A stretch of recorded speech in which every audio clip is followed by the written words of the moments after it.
share together in a time of reflection, of prayer, of meditation. Making this a special moment in our lives, a time of quiet, amidst all the busyness of the days, amidst the preparation for perhaps celebrations, parties this afternoon, amidst all of the trauma in the world today, amidst all of the difficulties we may personally face in our lives and the challenges that may be before us. And also holding in this quiet today, holding ourselves amidst the unforeseen joys that awaken us to the good in other people, to the care that we can provide, for the deeds that must be done, awakening in us a feeling of thanksgiving for all of those who have done what can be done. And above all, in this moment of quiet this morning, may we open ourselves to that deep stirring within us, that stirring from the source that empowers us to love, that gives us courage when we feel weak, that gives us hope when we feel desperate, that provokes us to become more than we are, and that leads us when we do not know where to go. Let us be together in a short time of silence, enriched by our group, our sharing in community.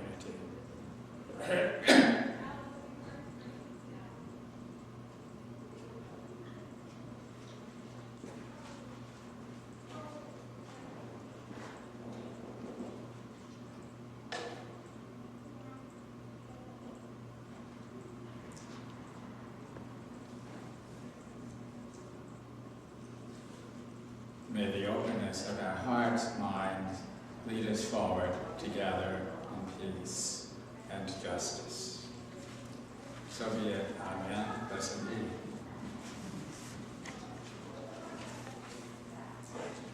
I invite us to sing together a song that Pete Seeger wrote in tribute to him. To everything there is a sea. You know, I was back in one of the folk gatherings with Pete Seeger, who was trying to teach a song, and nobody had quite learned it. Everybody said, "Okay, Pete, we're going to try. We'll try to be with you this morning." Good effort. Good effort. Thank you. Thank you. The title of what I wanted to talk about with you this morning is, I call it a great turning. It is about turning. I took this title, A Great Turning, to riff off a title of a book that's written by David Korten that he called The Great Turning. In his book, David Korten describes a big shift he thinks we must all make if ourselves as a human race is to survive this bottleneck of history and to begin to live sustainably on our planet. I've titled my talk, A Great Turning, in order to illustrate the power of perspective that we bring to this time of transition. The turning of it that's required of all of us will feel like the great one to each of us if we take it very personally. A few years ago, there was the buzzword transition was making the rounds, and everybody, it seemed, was going through their transition. There was a joke about Adam and Eve. They were being expelled from the Garden of Eden, and Adam was complaining bitterly, so Eve, in an attempt to comfort him, turned to him and said, "Adam, don't worry. Just look at it with more compassion. It's just another one of life's major transitions." But easy for her to say, right? And from the perspective of ourselves, And that from the perspective of our Western history of the past several thousand years, this turning is the Great One. But our time scale may be too small. For example, excuse me, if we lived in India, we would appreciate that one day in the life of Brahman takes 8,640,000,000,000 Earth years. If we believed in rebirth, if we might living in India, this might mean we could see ourselves recycling through eons. You might not want to live through such a long period with your present self and be very happy for a rebirth in a different state. Compared to the Hindu concept of time, the God of the Abrahamic religions, who formed a relationship with us at the end of 7 days, seems to have been working at the rush of speed dating. But our sense that we're located in space is also prejudiced. Most of the time, we think about what is right in front of us, do we not? We don't picture ourselves as seen in the picture taken from the Voyager space mission, for example. It shows a large rotating galaxy, and out at the very edge of it, there are words printed, "You are here." Most of us feel at the center of things. Among other things, our languages tempts us to this belief. Just take the word, for example, environment. Whenever we speak of our environment, we're implicitly viewing ourselves at the center of a world that is wrapped around us. We don't give that world equal value on its own terms by the use of the word our environment. Have you ever heard the word used to refer to the surroundings of an animal? Maybe, but not so much. It would probably broaden our perspective a lot if we were able to move more towards words like the earth, or the planet, or our nature, our natural home. In 1999, two experimental psychologists, Daniel Simmons and Christopher Chabris, performed an interesting experiment that demonstrates how we narrow what we see to our foreground. They asked people to watch a video, and in this video, 6 people in the foreground were playing basketball. And the experimenters asked them to count how many times 3 of the basketball players who were wearing white shirts passed the ball to the others. This is a test of selective attention. Count how many times the players wearing white pass the basketball.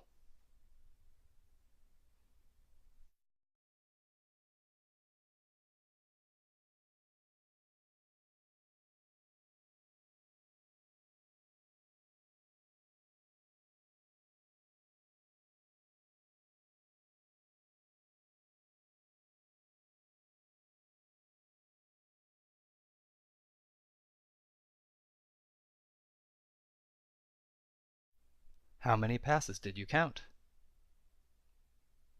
The correct answer is 15 passes. And after about 30 seconds of the passing of the ball, a woman in a gorilla suit sauntered into the scene, turned around, faced the camera, thumped her chest, and then walked out. Half the viewers didn't see her. Some people looked right at the gorilla and did not see her. Later in the experiment, the psychologists changed the colors of the room, and people missed seeing that change too, because those colors in that gorilla was in their background. You don't have to watch this video, it's on YouTube, to experience the hypnotic attraction of the foreground. We experience this narrowing of focus every time we get lost in some engaging task, or we become caught in an emergency.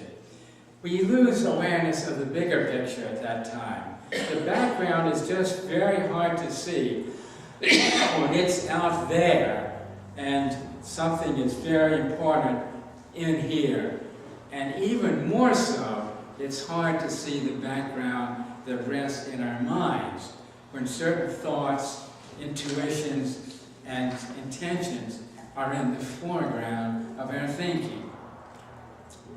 Luckily, we human beings have evolved a special wiring in our brains up front that enables us to attend to the background in a way that other creatures do not have the same skill in.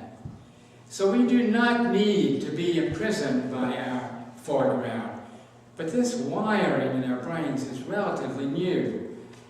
Our view to taking in the background is not habitual, and we have to work hard to achieve such a perspective. This is a humorous example of how easy it is to get lost in our prejudice. I heard about this conversation. It occurred in the days before activated telephone information. And a person was trying to get the number of Theater Arts magazine from the information. Caller said, "Can I please have the number of Theater Arts?" Operator, "Sorry, but there's nobody listed by the name of Theodore Arts." Caller, "It's not a person, it's a publication. I want Theater Arts."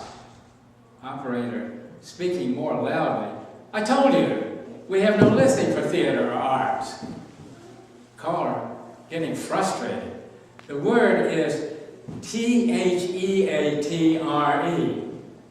Operator, "That's not the right way to spell theater." Like this operator, we can find it very hard to escape our personal upfront perspective. Perhaps this is the reason that someone has commented, more important even than believing in God is believing that we are not God. That everything that happens in the universe is not about us. Recently, though, this anthropocentric, time-centered image of ourselves as the powerful center of everything in our lives is shattering.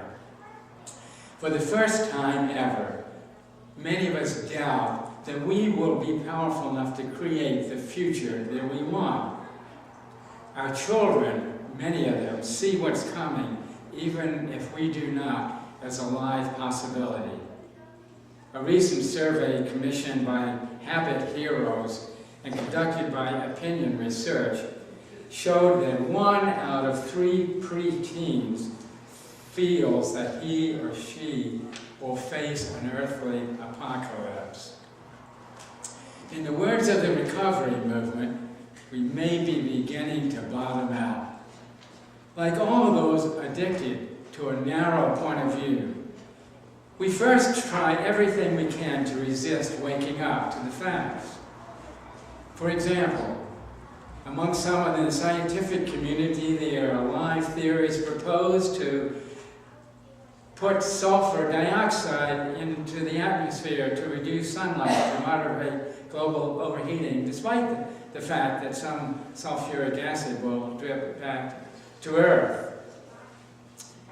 Al-Anon's suggested welcome confirms that without a spiritual help, we try to force solutions. When our efforts to overcome our own alcoholism or another person's addiction get us nowhere, we resolve to try even harder at what we think we know. We take an action at random just to feel we're doing something. When the square peg fails to fit into the round hole, it is tempting not to give up, but try to force it into place. As a result of such an action, our frustration mounts, our anxiety increases, we feel like failures, and we vow to try even harder. A good friend of mine is part of the Unitarian Universalist legislative ministry, and she was speaking to us at a recent gathering of us ministers about the pressures she is feeling for political action, and said that she was working harder and harder, but finding in the process she is just burning out. And I wonder if some of you can identify with this experience. I know I can. One example occurred on my recent 6-week silent meditation retreat. My mind tends to wander a lot when I'm meditating, so in order to have a kind of home base to drop back to, I fall upon paying attention to my breath. On this retreat, as I paid more and more attention to my breathing, I began to find it harder and harder to breathe. I would breathe up into my chest, but I couldn't get enough air. I began to panic. So then, when I panicked, what did I do? I tried all the harder to suck in more breath. But the more I gasped, the more I panicked. And the more I panicked, the more desperate I became. But when we are desperate, we will sometimes do unusual things.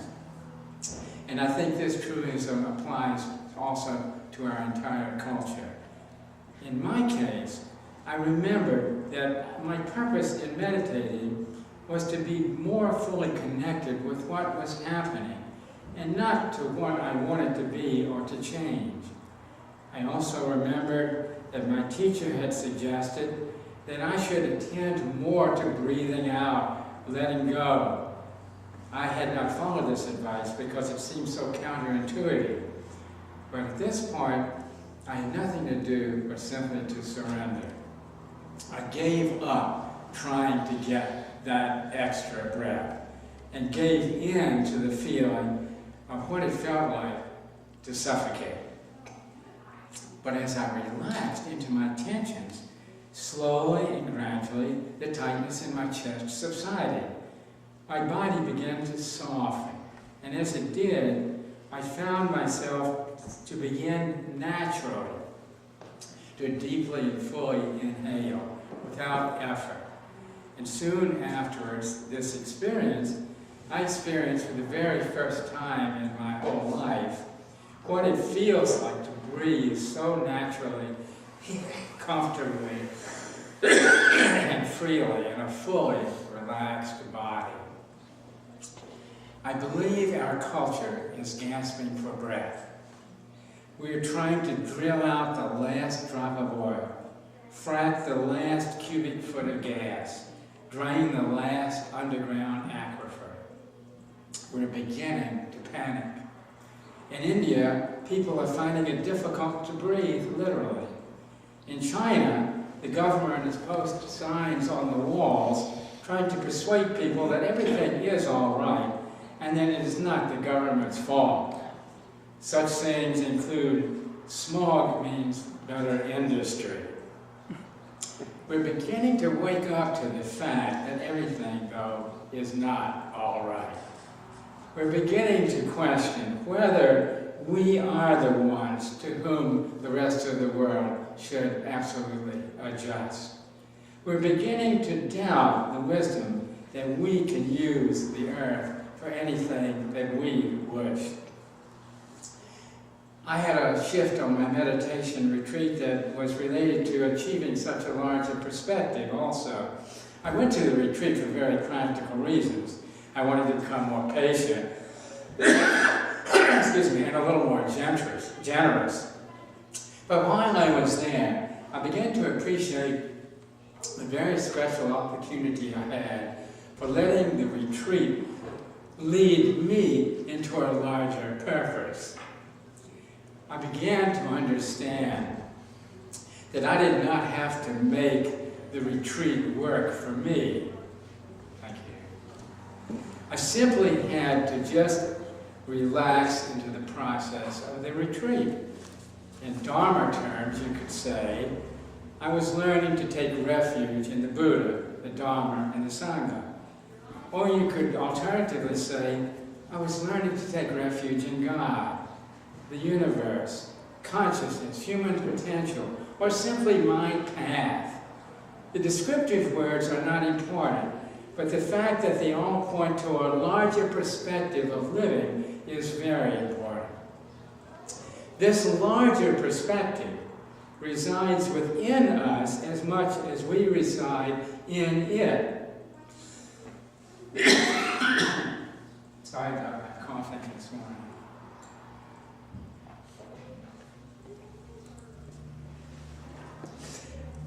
Perhaps this foreground focus of our mind is proportionate to the small amount of the surrounding universe that we know about. You know, we know about 5%, we do not know much about the 95% of the universe. We simply call it dark matter or dark energy. And one of the most startling discoveries of recent astrophysicists is the discovery that space is not neutral. The whole universe is energetic and creative. You could even say alive. The whole universe, I might say, is the background to our being. Astrophysicists are beginning to refer to this as the field. Some even call it consciousness. In the same way, I wonder that 95% of the universe creates the stars and microbes. The deep consciousness of our mind can give rise, I believe, to all of our thoughts, feelings, and intentions. Whichever of these thoughts, whichever of these intentions, whatever feeling it is that we indulge, tends to create the reality we live in. Sometimes it can be well-intentioned, hopefully. Sometimes not so well. In a humorous vein, one of my meditation teachers speaks as she were a newscaster from within the mind. She says, "Today, reporting from Baghdad, my mind, a lot of sniping going on, and an explosion out there at the edge of town." The various habits and prejudices and conceptualizations that put together make our foreground perspective of the world constitute only a small fraction of who we are. These are the ball players in our mind. And if we're not careful, we can allow them to distract us totally from seeing all that we are. It is very tempting to believe that they are everything and forget they exist in a larger context. I'm reminded of a story of a friend who told me about his friend was riding in a car with his father on that fateful day of December the 9th, 1941. And when the radio announcer blared out that World War II had been declared, the father turned to his son and exclaimed, "Don't tell your mother." Some of us can find it so very, very easy to deny what is really happening in ways that the truth would be very helpful. And some of us, especially mystics, who in their own experience of a larger perspective in their mind, have touched a world so vast and beautiful, they find they cannot delineate it in words. It's not that there's denial, there's an impossibility of reframing it in a small way. And so we live in a foreground world and a background world. There's an anecdote from the Jewish tradition about the rabbi who is observed frequently. He would pull a scrap of paper from one or other pocket and he would read it, sometimes in the most tense of situations. So one day a student got up enough courage to ask the rabbi what he was doing. The rabbi replied that on one scrap he had written these words, "Thou art but dust and ashes." And on the other he had written the words, "Thou art but a little lower than the angels." The rabbi replied to the student's question that whenever he was tempted to lose his vision, he would take one or the other out and read it in order to restore his complete perspective. We can connect with what is close to us, doing all we can to make a difference. and accepting all that entails of joy and pain and sorrow and ecstasy. And at the very same time, we can rest within a larger context of being, where we experience the possibility of care and compassion. It is from this perspective that Kinko Rinpoche, a Buddhist teacher who knew persecution from the Chinese, extolled us to, he said, rest. Rest in natural great peace. This exhausted mind, beaten helpless by perpetuating habits and neurotic thoughts, like the relentless fury of the pounding waves in the infinite ocean of our tangled existence. Rest in natural peace. I think we're often in the habit of pondering whether our lives are like the glass that's half full or half empty, or in some case perhaps wondering when times are bad, whether there's any liquid left in the glass at all. By focusing only on what is in this metaphorical container, we can lose sight of an important thing. We can lose sight of the container itself. And yet, the container is everything. The container holds whatever is in it, and everything that is in it. We are the container, as well as the thoughts, the emotions, and the desires that this container encloses. We are the ocean, as well as the ripples and the waves and all the storms upon it. When we discover that we are the wholeness as well as the particular, we discover the freedom, we discover the power, and we realize the compassion from which we can change ourselves and our world for the better. So be it. Amen. Blessed be.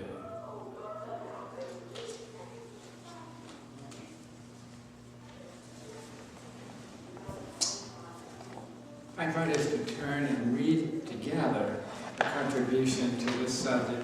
It's on 492 in your hymn books, called Fragile and Rooted.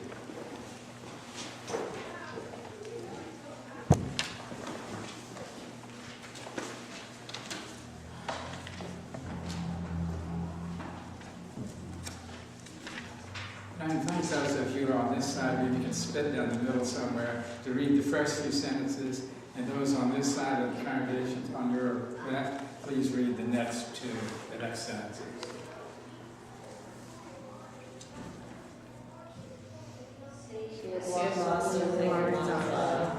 Allow us to fill the interior of your imagination. Greater perfection of form in nature cannot be imagined. With inward gaze absorb each wondrous fluted petal. Slide down its humid surface until you drop as the dew into its velvety core. Immerse your senses in the safe chamber. Such fragile beauty gives impulse to be. Slowly reverse the journey as you ascend shaft toward your wider light. Turn your imagination around and around to see its many facets. Stored within is the memory of all flowers. Marvel at this creation, while utterly fragile, yet undaunted, boldly buds forth, turning resolutely toward the sun. We too shimmer with expectation, exuding our own illumination, color, pulse, and all of us together. Vulnerable, still we venture our lives courageously toward hope and light, at once fragile and rooted.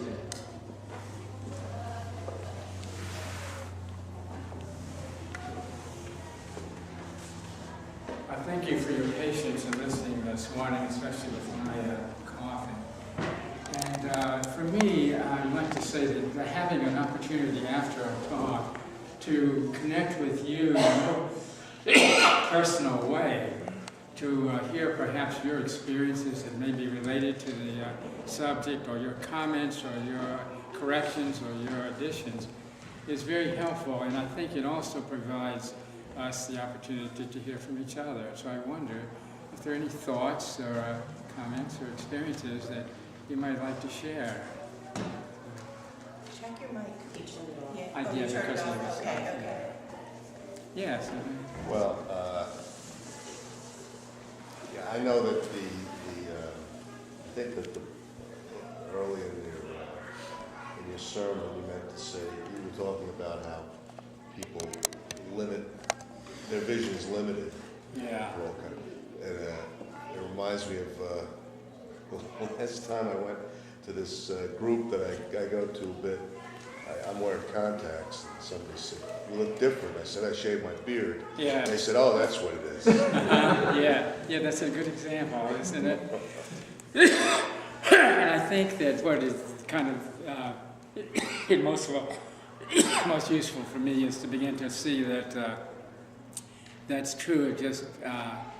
That's a great example of perception and how people are seeing you physically, but it's so true of our thoughts too, that it's almost as if our thoughts are those ball players that in our mind that we see. When we see a thought, that's what we see. We see the thing we've always thought of, or what seems familiar, or what takes place, and we don't see the much bigger peripheral world around us. Thanks, John. Good comment. Yeah. Any other thoughts or comments? Well, I think in times of personal sorrow, it's an interesting thought that you can just kind of let it go and sort of just be with it at the same time. Yeah. Just kind of accept that and kind of get the thought that you're not insignificant. I don't mean that, but small and a part of something much bigger. At the same time, accepting the personal pain. Yeah, it's a little trick, isn't it? And because it's sort of both and. It's sort of, kind of having a background that this exists in a larger context, but it's not something, what you don't want to do is use that as a way of denying what's right in front of us either. Mm-hmm. And actually what we want to do is just enable ourselves to really be fully connected with that. Mm-hmm. But it isn't everything. Right. Thank you for mentioning that, because it's, and the big learning for me is the last few years has just been, it's been both of these, but also how allowing myself to connect with what is immediately in my attention, knowing it's in a larger context,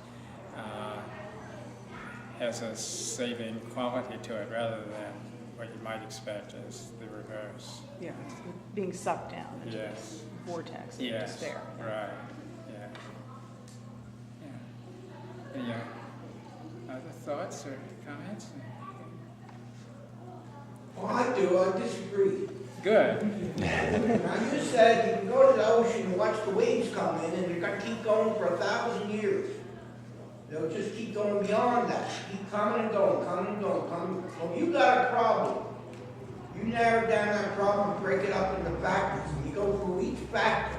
When you get each factor corrected, then the problem will be away. Yes. You got to focus on a problem sometimes. Yes. So it's like the business about sometimes it's time to die, sometimes it's time to get born. Yes. So sometimes it's time to focus on something that's continual and bigger than what your problems are. Yes. And at other times, you want to get your problems better away. You got to focus on your problem, divide it up into its various little parts. Thank you, and that's not a disagreement. Yes, that's the one pocket, the two pockets. It's like, in our culture, the way I perceive it, is very concentrated on the problem-solving part. So I didn't speak much about that because I think that's our native default position. But that alone digs us in a huge hole because there are things that are not solvable. And when we run into the things that are not solvable but are resolvable, we miss it because we don't have an expansive view. Yeah, thanks. Well, sometimes when we talk and listen to each other, communication, we broaden our thoughts, see? And we think more, the total picture gets bigger that we can draw solutions from. Yes, Well, yes. I have my hair with this ponytail, and the reason I do that is if I had it shorter, I try to comb it conventionally, it sticks straight out. So my wife says, if you grow a real long, put a ponytail, it'll keep it back. You got it under control. So I do that. But I'm having trouble with my shoulders, so I can't lift this arm up. So I put a rubber band on with one hand. Yeah. So I actually resolved that problem. Yeah, that's great. I put the rubber band on myself. And the way it does, I take my hand, I put it on the banister. I move along with the banister, and I got my elbow higher and higher and higher and higher. And eventually I get my hands up to the back of my head, and then I had two hands to put that rubber band on. You figured it out. That's a great solution. Thank you, great. My neighbor across the street got me a website. Well, in fact, that my wife got, it's called a dating service, farmers only. 99% of them girls don't have any idea what farming is about. I got talking to this one, and it struck me as odd when I read it. You know, when we go through life, especially the ones that are smarter, we absorb information, and we have no idea what it means. And we put it in our heads. It's like pieces of a jigsaw puzzle. And it might be 20 years or 40 years, or maybe it's after we die, we finally get all the pieces together. Yeah. This girl puts in that she's the last thing about the Well, guy. I'll continue that conversation with you after because I want to hear the details. But yes, the figuring out and the problem solving is so very important. And to be able to break it down is so very important too. Any other thoughts? Thank you for bearing with me. It's I find it a little difficult to speak about some of the kinds of experiences that really lie really deep in the mind, and about that ocean, because the ocean itself, you know, it's hardly describable without talking about waves or particles or what it's composed of, the chemicals and so forth. And it's a difficult subject. So thanks for bearing with me.